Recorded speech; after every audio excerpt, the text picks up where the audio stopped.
First, let me welcome you to this incredible journey. I'm excited. What a great opportunity to be able to take this next step together. You may have attended my seminars, listened to my CDs, read my books, and received the online Jim Rohn weekly newsletter. I'm flattered and honored and hope you have been served well. But to now take the next step and have a program that takes us through the entire next year is the missing piece I've been in search of. It is a journey because you will not get there overnight, but you will get there. Step by step, you will get a little bit closer, a little bit further down the path. It is a journey because it is both a process and a destination, though you will find that when you get there, you will have another destination in mind, one that is still further down the road. It is a journey because it will be fun, just as an adventure you embark on might be.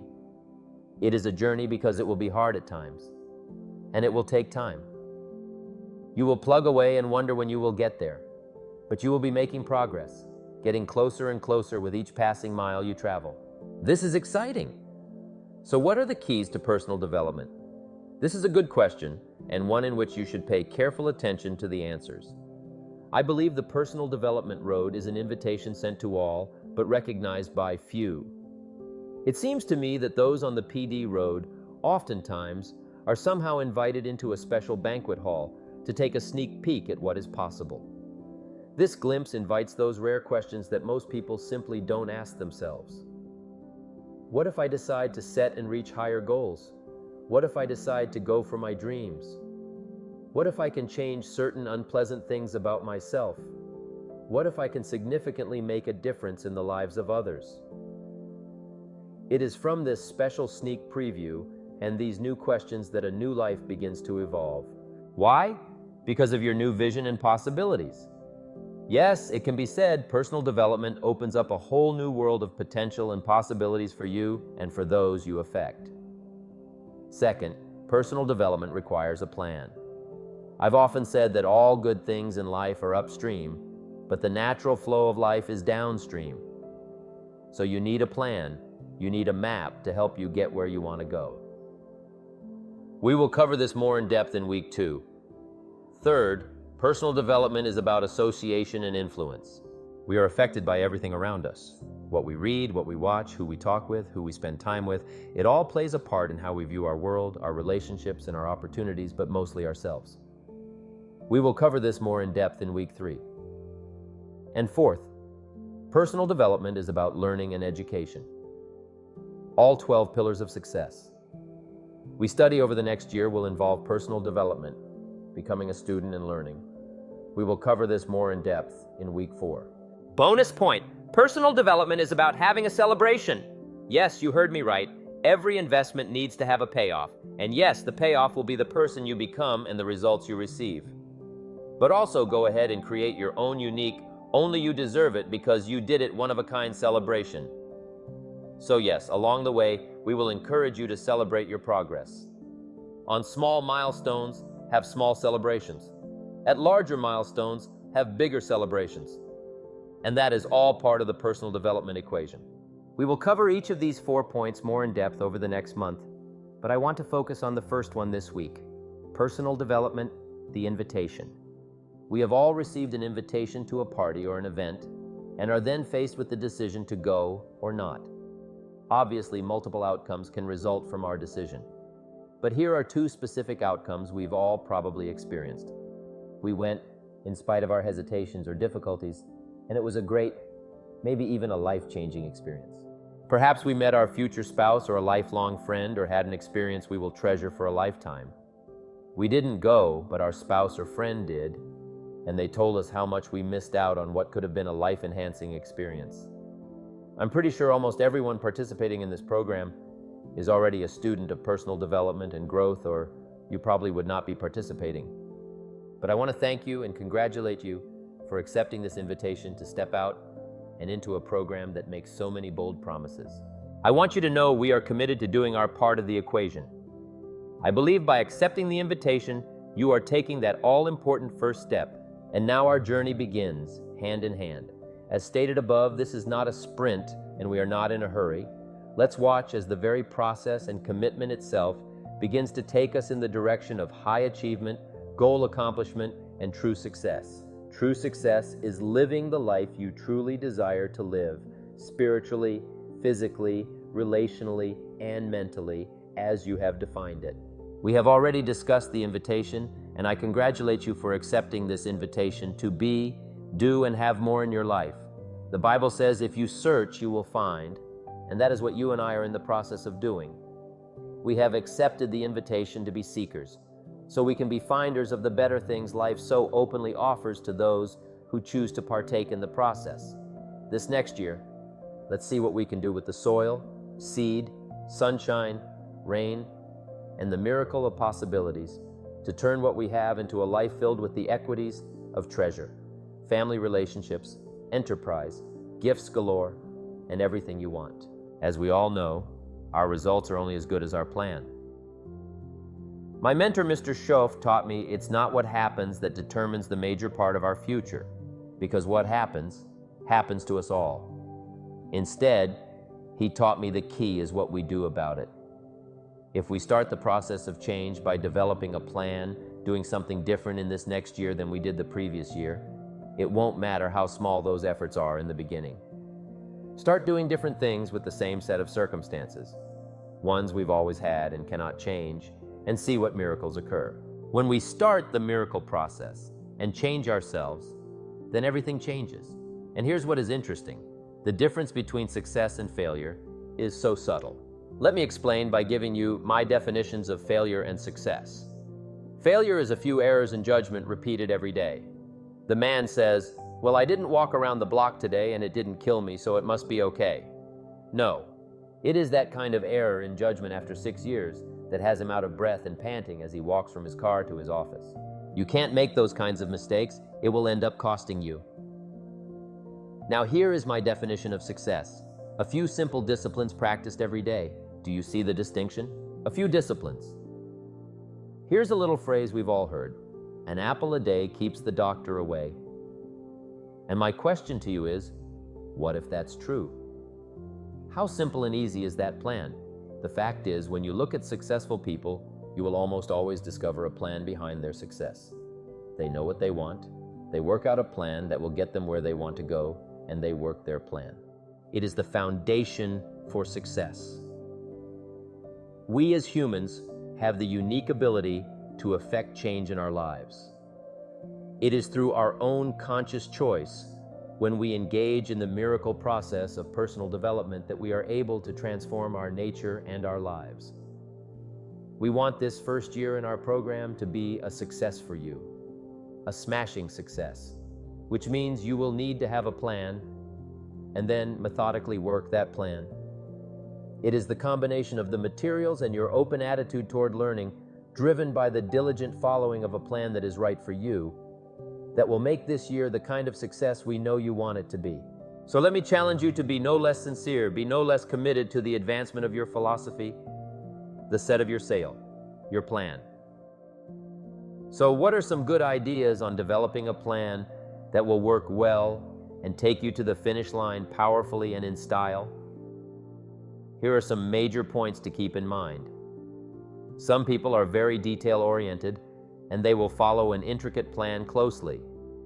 Others are a little more freewheeling and not really detail people. That is okay too. In all the years of my speaking to audiences worldwide, people have asked the question, what plan is the right plan? And my answer, the plan that fits you, your plan, the one you develop that is unique to you and for you. You see, each of us is unique and motivated by different factors, and you've got to develop one right for you, one that fits you. Some plans will not be as intricate as others, but we all must have a plan, along with goals in that plan, to move us along through the program. If you are a free spirit type, don't tell yourself you have to spend 2 hours a day with a book, CDs, and journal. It probably won't happen, and you will get discouraged. Whatever your personality, your strengths, and your weaknesses, develop the plan around them. This is not a one-plan-fits-all proposition. It may be every Sunday night, it may be 20 minutes each morning, it may be in the car listening to CDs every Monday, Wednesday, and Friday. Whatever it is, set the times and do it. In your step-by-step plan, put down items you can accomplish every week. They should be specific and achievable. Develop the discipline and take those steps every day to move you closer to your goals and where you want to be. Take notes. It may be on paper, it may be on a mini recorder. Mr. Schaaf taught me not to trust my memory, but to write it all down, to find one place to gather the information that affects change. That advice has served me well all these years. Record the ideas and inspiration that will carry you from where you are to where you want to be.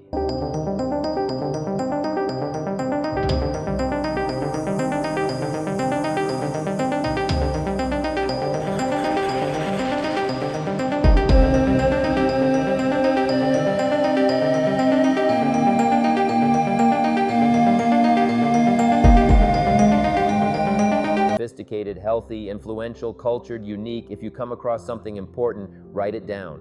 Two people will listen to the same material and different ideas will come to each one. Use the information you gather and record it for further reflection, for future debate, and for weighing the value that it is to you. Create time for reflection, a time to go back over, to study again the things you've learned and the things you've done each day. I call it running the tapes again, so the day locks firmly in your memory so it serves as a tool. As you go through the material in this plan, you will want to spend time reflecting on its significance to you. Here are some good guidelines for times to reflect. At the end of the day, take a few minutes and go back over the day. Who you talked to, who you saw, what they said, what happened, and how you felt, what went on. A day is a piece of the mosaic of your life. Next, take a few hours at the end of the week to reflect on the week's activities. I would suggest at least 1/2 hour. You can also spend a few minutes to reflect on how this material should be applied to your life and circumstances. Take a half day at the end of the month and a weekend at the end of the year to capture and review your experiences so that they never disappear, to ensure your past is even more valuable and serves your future well. We'll cover goal setting in the upcoming weeks, so for now, let's just remember, your plan is the roadmap for how you will achieve your goals. Of all the things that changed my life for the better, and most quickly, it was learning how to set goals. Mastering this unique process can have a powerful effect on your life too. I remember shortly after I met Mr. Schaaf, he asked me if I had a list of my goals, and of course I didn't. He suggested that because I lacked a set of clearly defined goals, he could guess my bank balance within a few $100s. And he did. Well, Mr. Schaaf immediately began helping me define my view of the future, my dreams.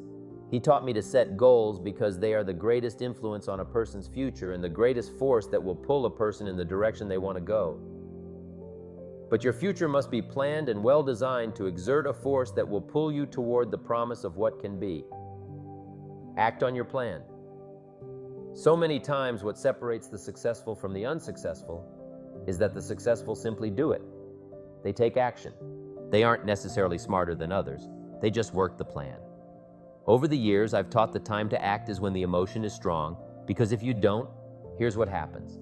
It's called the law of diminishing intent. We intend to act when the idea strikes us, when the emotion is high. But if we delay and we don't translate those feelings into action fairly soon, the intention starts to diminish. A month from now it's cold, and a year from now it can't be found.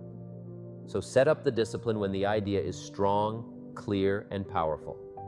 That's the time to work the plan, to engage in the discipline. Otherwise, the emotion is wasted. And here's what is interesting. All disciplines affect each other. Everything affects everything. That's why even the smallest action is important, because the value and benefits you receive from that one little action will inspire you to do the next one and the next one. So step out and take action on your plan, because if the plan is good, then the results can be miraculous. If you were to evaluate the major influences in your life that have shaped the kind of person you are, this has to be high on the list, the people and thoughts you choose to allow into your life. Mr. Schaaf gave me a very important warning in those early days that I'll share with you. He said, never underestimate the power of influence. Indeed, the influence of those around us is so powerful. Play tough and wanna hate this, I'll always show up. I don't ever slow up, no I don't take shit. I got no love for the fakeness. If you wanna play tough and wanna hate this, I'll always show up and make a statement. I don't ever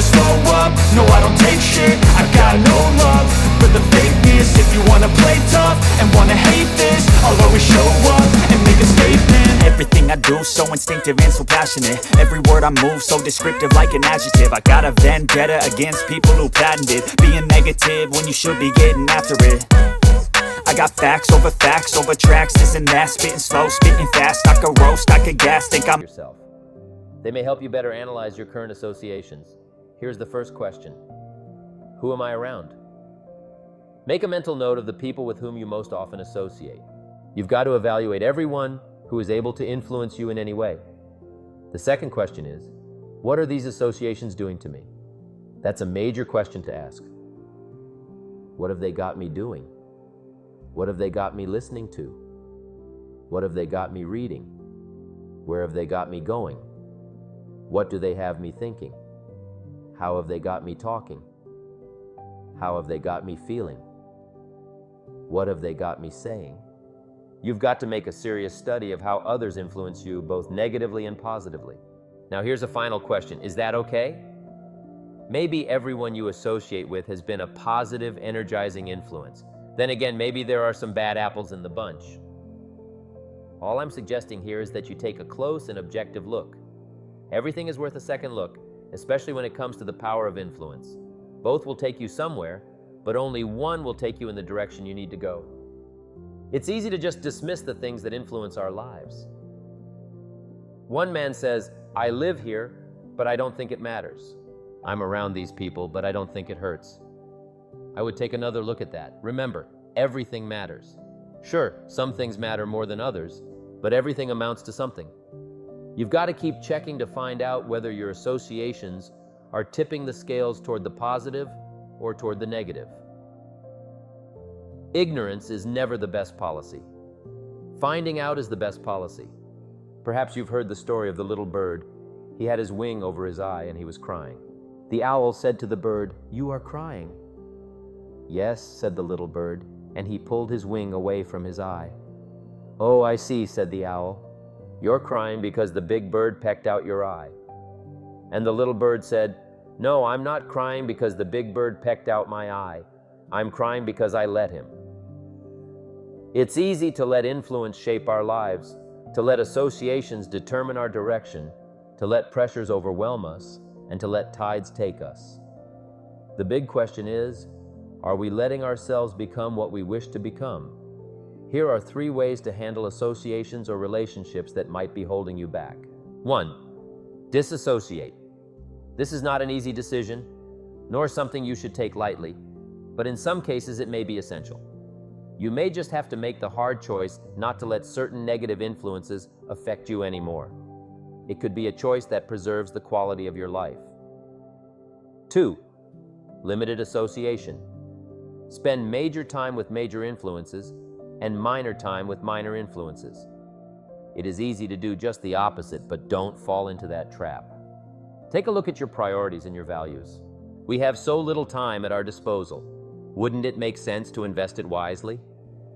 3. Expanding your associations. This is the one I suggest you focus on the most. Find other successful people you can spend more time with. Invite them to lunch, pick up the tab, and ask them how they have achieved so much or what makes them successful. Now, this is not just about financial success. It can be someone you want to learn from about having a better marriage, being a better parent, having better health, or a stronger spiritual life. It is called association on purpose, getting around the right people by expanding your circle of influence. Here are a few final thoughts on associations and influence. When you succeed, you will create and attract more success around you. Success breeds success. So when you succeed, even at just a level above where you are right now, you will see that the people you associate with will also start becoming more successful themselves, which will also increase the level of your own associations. That is one of the exciting byproducts of success. Initiate relationships with people who are further ahead in personal and professional development than you are. There are so many successful people around you who can help you in so many ways. And if they are successful, they are busy. So chances are, they are not going to initiate anything with you, but they will more than likely be willing to meet with you or invest in you if you initiate contact with them. Of course, some won't, but that's okay. Just move on until you find someone who will. Meet with them, buy them lunch or coffee. Let your association with them help you. Learn from them. Watch them. Let their experience guide you. But remember, you will have to pursue them, not the other way around. Have people around who you can rely on to speak the truth to you. We need people who will tell us the truth. Even if it is negative, given with a heart of concern, truth will still build us up and move us forward. We don't just want people around us who will tell us only the good or what we want to hear. Growing in our personal and professional lives means looking at the whole picture and dealing with both strengths and weaknesses. We need a good balance of people around us who can help us see all sides of an issue. Carefully determine what will influence you. I use the word carefully because many people do not care about what they allow to influence them or who they associate with. And yet this is one of the biggest ways our lives are shaped. We need to be full of care, careful, when we are looking at who or what we allow into our lives and thus to shape and mold our lives. Look for people and information that will build you up and give you the next step you need to move forward in your journey. Learning is the foundation for all success in life.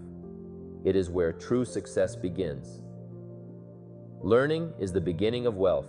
Learning is the beginning of health. Learning is the beginning of spirituality. Searching and learning is where the miracle process begins. If you want to produce change in your life, if you want to write your own future and destiny, then it begins with educating yourself as to what successful people have done and how they have done it. Learning is our way of peering into history and seeing what makes a successful life in all areas. I teach in my seminars that a formal education will make you a living, but self-education will make you a fortune.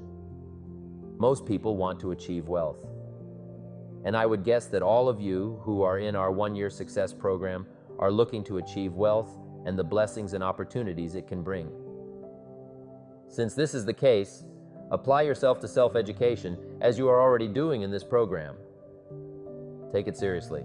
Follow the plan diligently. Formal education isn't bad. In fact, it is good and can be important and valuable. But self-education is where all the possibilities of wealth arise. That is where your entire world opens up and your dreams begin to take shape and you begin to live the destiny you were created for. The beauty of learning is that it provides answers to life's questions. If you have a question about something, look for the answer. Learning is also good for course correction. Oftentimes in life, many people get off in the wrong direction. That's okay, as long as when they have the opportunity for learning, they allow it to correct the path they are on. The more you educate yourself, the smarter you will work, and the more successful you will be. Learn and grow. If you step up the self-education curve, you will come up with more answers than you ever would have thought possible. You will put yourself in a place where achievement will be natural, and you will be able to help not only yourself, but others as well. And that is what life is really all about. That's okay, as long as when they have the opportunity for learning, they allow it to correct the path they are on. The more you educate yourself, the smarter you will work, and the more successful you will be. Learn and grow. If you step up the self-education curve, you will come up with more answers than you ever would have thought possible.